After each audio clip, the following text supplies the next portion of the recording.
দেখে কারো জিভে আবার আসতে পারে জল, হাত তুলিয়ে জুটি বেঁধে চলে এসো দল।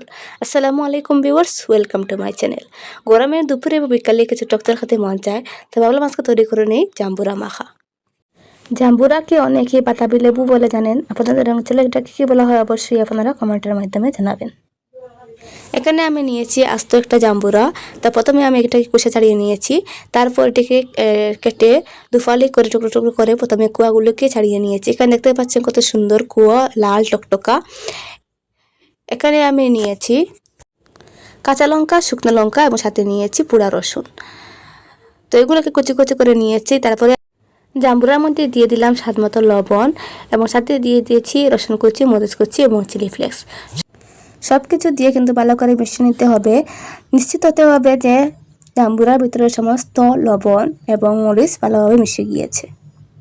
জাম্বুরার টক ঝাল মিষ্টির সাথে চাইলে আপনারা ধনে পাতা কুচি অথবা সরিষার তেলও দিতে পারেন।